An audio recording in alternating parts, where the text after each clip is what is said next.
Хто сказав диктатор? Пане президенте, ви досі думаєте, що пан Зеленський є диктатором? А я таке говорив? Повірити не можу, що я таке казав. Наступне питання. Привіт, мене звати Катерина Соляр, і тут не буде звичного нам з вами відліку годин і хвилин. Бо тут, як у вакуумі, застиг лише один час – 24 години до мирної угоди Росії з Україною, яка або буде найближчим часом, або ніколи. Так, вам не почулося. Саме ніколи. Ця версія була озвучена Трампом на спільній конференції із Кіром Стармером. Тим самим Кіром Стармером, який є прем'єром Британії, з тим самим Стармером, якого, не побоюсь цього слова, права рука Трампа хоче прибрати з поста прем'єра. Я маю на увазі не конкретно його праву руку, а Ілона Маска. Не так давно видання Reuters привідкрило закулісся Білого дому і розповіло, що мільярдер Ілон Маск проводив приватні обговорення із союзниками щодо усунення прем'єр-міністра Великобританії Кіра Стармера з його посади до наступних виборів. У це неможливо було би повірити, але Маск, найбагатша людина у світі, я нагадаю, і близький союзник обраного президента США Дональда Трампа, минулого місяця також підтримував німецьку ультраправу партію напередодні виборів і неодноразово коментував британську політику, вимагаючи відставки Стармера, тому повірте, це дійсно так. Маску, в принципі, подобається наводити безлад у світі, ну і враховуючи всі ці нюанси, а також те, що раніше Маск звинуватив Стармера у тому, що, за його словами, він не зміг притягнути до відповідальності банди чоловіків, які гвалтували молодих дівчат, коли він був головним прокурором з 2008 по 2013 роки, Маска протягом кількох днів ми не бачили. Ну а Трамп особисто вийшов зустріти Стармера. Президенте Трамп, чи можете ви досягти мирної угоди щодо України? Так, ми можемо. Наскільки ви впевнені? Ми можемо і будемо. Дякую. Утім, і ця доволі мила особиста зустріч була під загрозою зриву, бо під час спілкування із пресою, яку Трамп, здається, буде тепер обирати самостійно, їм обом поставили кілька не надто зручних питань. І я зараз не тільки про те, що чи бажає Трамп вибачитись перед президентом Зеленським. Він їде, він уже в дорозі, і ми будемо підписувати угоду разом, ймовірно, перед медіа. І у нас буде хороша розмова. Ні, ми хочемо працювати з ним, з президентом Зеленським, і ми будемо працювати з ним. У нас фактично були хороші відносини. Можливо, вони стали трохи напруженими, тому що ми хотіли отримати гроші. А ще й питання Канади. Щоправда, щоб не входити у деструктив, Стармер відразу сказав, що є питання важливіші, а це Україна. Стармер каже, що Британія готова задіяти війська та повітряні сили, аби забезпечити мир в Україні. Дійсно, Стармер вчора просто переступав через себе. В доброму значенні. Ну, ми знаємо, які друзі Канада і Британія, і верховенство і патронаж Британії над Канадою. І коли вчора задали питання Стармеру про Канаду, що Трамп хоче її окупувати і зробити 51-м штатом, на що Стармер казав: не намагайтесь між нами посіяти розкол. Я приїхав говорити про Україну, щоб ви розуміли, які високі ставки України для Британії. З основних тез поговорили на зустрічі і про миротворців, але тут ми знову-таки приходимо до теми, що спочатку мир, а потім військовий контингент. При цьому кожен з них визнає, що долати Росію самотужки – ще те випробування для будь-якої армії світу. Між нашими двома країнами. Саме тому, на мою думку, це найбільший альянс заради процвітання і безпеки, який коли-небудь бачив світ. Коли це необхідно, ми абсолютно підтримуємо один одного. Чи могли б ви самі впоратися з Росією? Ми би теж, може, сміялися, але нам наразі не смішно, бо Трамп залишився незворушним перед відчайдушним закликом Стармера зміцнити американську підтримку України.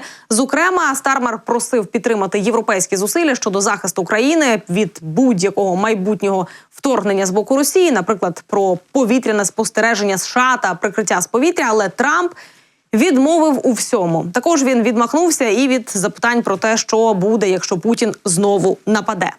Утім, це були публічні заяви. А що було за зачиненими дверима, ми не знаємо. Ну, поки що не знаємо, бо тепер Стармер збирає у Лондоні екстрений саміт для подальших переговорів щодо України. Зустріч відбудеться 2 березня, і вже найближчої неділі до Лондона приїдуть представники 18 країн, серед яких, зокрема, Україна, Франція, Німеччина, Норвегія, Фінляндія, Швеція і багато інших. І, як я розумію, саміт необхідний для поширення миротворчої місії на небо і на море. Про це днями, до речі, говорив і речник Міністерства закордонних справ України Георгій Тихий. Він розповів, що Україна вже веде переговори із західними партнерами про те, що майбутній військовий контингент, який стежитиме за потенційним перемир'ям, також патрулюватиме повітряний і морський простір. Він додав, що параметри можливої миротворчої місії в Україні можуть бути обговорені на зустрічах найближчим часом, зокрема на саміті Європейського Союзу вже 6 березня. Знову з двох шляхів, які були написані на камінці, пам'ятаєте, наліво підеш, до НАТО потрапиш, направо підеш, військову миротворчу місію матимеш. Ми обрали довший, хоча до 5 статті залишалося півкроку. Про неї Трамп, до речі, згадав на зустрічі з Стармером, але знову сказав, що Україні вона поки не світить. Можливо, звісно, його думка зміниться після зустрічі з президентом Зеленським. Тут вже прогнозувати що-небудь дуже важко. Але я впевнена, що на одне ваше питання я таки зможу відповісти, звідки така зміна риторики Трампа по відношенню до президента України і до України в цілому. Чесно кажучи, я відчуваю, що мене якось обманюють з цією угодою. Сподіваюся, ми не залишимося йому винні. Ви все правильно зрозуміли. 500 мільярдів доларів можуть робити неможливе. Я маю на увазі угоду з Україною на 500 мільярдів на видобуток корисних копалин, яку і поїхав підписувати до Штатів президент Зеленський. Я вам чесно скажу, я не великий спец в угодах, та й немає у мене впевненості, що нам її всю показали, а пункти її я вам вже перераховувала. Ну, зокрема, створюється інвестиційний фонд відновлення. Фонд у спільній власності, а не у 100% власності США, як передбачалося спочатку. Фонд збиратиме доходи та реінвестуватиме прибуток. Україна вноситиме до фонду 50% доходів від корисних копалин, вуглеводнів, нафти, газу та інфраструктури, тобто терміналів та портів, але все це поширюється на нові джерела доходів, тобто все те, що наразі не є дохідною частиною українського бюджету. США підтримуватимуть довгострокові фінансові зобов'язання для процвітання України. Фонд інвестуватиме у проекти в Україні і ще мають бути гарантії безпеки. І їх пропишуть вже в наступних угодах.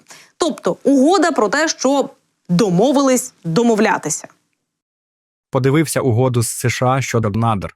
Вважаю її шедевром української дипломатії. Українці нарешті навчилися використовувати пафосний «з***кош», який зазвичай нам згодовували західні дипломати, для упаковки договорів, де я не зрозуміло, але дуже цікаво. Текст краще за Будапештський меморандум, оскільки без реальної військової допомоги з боку США Україна, в принципі, нікому нічого не винна. І навіть після отримання військової допомоги ще спливе купа нюансів. Якщо все вигорить, можемо написати книгу «Мистецтво заключення угод з Трампом». Жартую, звісно. Бо тут, звісно ж, головне питання – навіщо це Трампу? Все просто. Йому потрібен папірець, яким він зможе прикритися перед своїми виборцями, коли буде змушений допомагати Україні або продавати їй зброю за європейські гроші. Оскільки прогнозовано, що росіяни будуть бикувати і відмовлятися від його умов миру, і їхні хотєлки США не збираються враховувати. І це вже почалося. До речі, кремлівські посіпаки вже почали мочити Трампа. Мовляв, він не згадав назву блоку «Аукус», куди США входять разом із Великобританією та Австралією. Насправді він чи то не розчув питання, чи то не зрозумів британський акцент, бо з уточнюючим питанням не було жодних проблем. Але це та сама тактика Путіна «мочить в сортирі», яку вони використовували раніше, тільки тоді проти Байдена. При кожній його найменшій помилці чи обмовці вони використовують одне й те саме. То що, після 6-годинних перемовин Трамп більше не друг? Ну і, до речі, про це. Дійсно, після перемовин у Стамбулі, нещасливий він таки для Путіна, минулого разу там хотіли підписати документ про злиття України, тепер з Трампом не домовилися. Так от, після перемовин у Стамбулі стало відомо, що Трамп продовжив санкції проти Росії ще на рік. Удар в спину виходить. Трамп продовжив ще на рік дію низки санкцій, введених проти Російської Федерації за вторгнення в Україну. Відповідно до розділу 202 Закону про надзвичайні ситуації, 50 Закон про Сполучені Штати 222 я продовжую на 1 рік надзвичайний стан, оголошений указом 13660. Указ 13660 від 2014 року запроваджує санкції проти Росії через порушення суверенітету та територіальної цілісності України. Тобто питання журналістів про те, хто на кого напав, вважаю більше неактуальним. Ну і як підозрювали пропагандисти, резолюції США в ООН, де Росію не називали агресором, нічого для них не змінює і нічого їм не принесла. Це все ще слова. Хоча зрозуміло, що резолюція Радбезу – це щось більш вагоме. Але в мене є підозра, що до нас роблять реверанси, намагаються знову прогнутися до якогось практичного компромісу. Виходячи з досвіду відносин нашої країни, зокрема в її пострадянському варіанті, із Заходом, ми бачимо, що вони дуже часто підходять саме з цієї позиції. Давайте кинемо приємні для ваших вух слова. Хоч підпишемо якісь резолюції, які нас ні до чого не зобов'язують, і навіть приймемо вас десь назад в якусь сімку, а то і в вісімку, і ви за це, а далі є абсолютно практичні кроки. Фактично, ми втратили Радянський Союз і весь вплив Радянського Союзу в Східній Європі на це. А що ви думали? Тільки ви маєте право водити всіх за ніс? Я розумію, що це другое. Але все ж таки, виявляється, Росія, прикриваючись переговорами про посольства, хотіла відродити на Заході свою шпигунську мережу. Напередодні, коли делегація США та Росії зустрілися у Туреччині, щоб обговорити чисельність персоналу, візи та інші питання щодо відновлення роботи посольств, насправді Росія думала про інше. Проте нинішні і колишні американські чиновники впевнені, що таким чином Москва прагне повернути до Штатів співробітників розвідки. Американські спецслужби вже давно вважають, що більшість дипломатів, які приїжджають до США, займаються саме шпигунством. Ба більше того, Росія нібито запросила у США відновлення авіасполучення та повернення конфіскованого майна. Ну так, принаймні, повідомляє фінська телерадіокомпанія «Єль». За даними дипломатичних джерел, під час 6-годинних переговорів у Стамбулі російська делегація звернулася до США із проханням розглянути можливість відновлення прямих авіарейсів між країнами. Ну і крім того, Москва порушила питання про повернення своєї дипломатичної власності, конфіскації у США, заявляючи, що її вилучення було незаконним. Реакція Вашингтона на ці запити поки що невідома. Єдине, про що сторони дійсно змогли домовитися, це відновлення безперебійного фінансування та нормальної роботи посольств. Ну і агремант також видали. Ну а щодо питань Трампу, хотілося б окремо подякувати колегам, які дійсно, на відміну від російських, знають, що таке свобода слова, і якби Маск її сильно не захищав, та все ж таки, виявляється, вона надто свободна, тому її вирішили трохи обмежити. Справа в тому, що Білий дім тепер самостійно обиратиме журналістів, які висвітлюватимуть діяльність Трампа, що порушує багаторічну традицію прес-пулу. Це група репортерів, які на ротаційній основі інформують громадськість про повсякденну діяльність президента. Багато років журналістів до прес-пулу визначала Асоціація кореспондентів Білого дому. Найчастіше пул складається із представників CNN, Reuters, Associated Press, ABC News, Fox News, New York Times. Тепер же адміністрація Трампа хоче самостійно складати перелік медіа, які будуть у цьому самому пулі.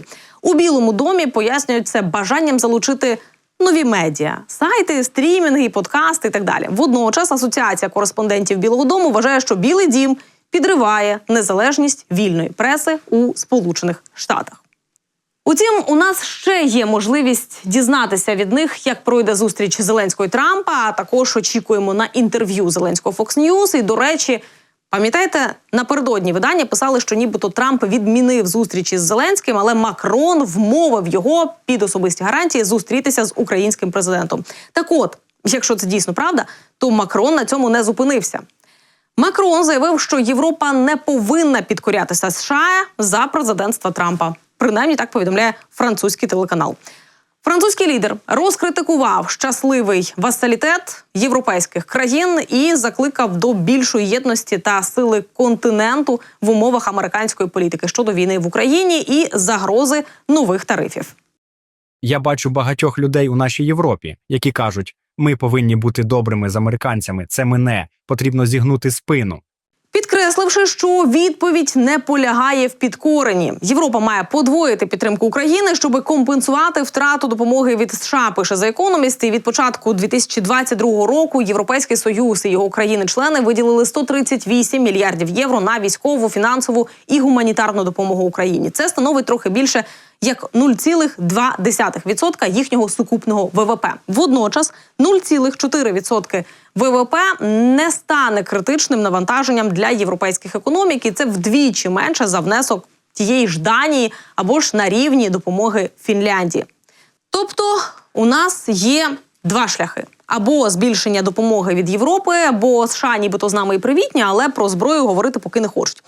Або збільшувати власне виробництво. І тут ми знову згадуємо про те, що до нас заходить Насамс, до вже відомих нам Рейнмітал і Байкар з Туреччини.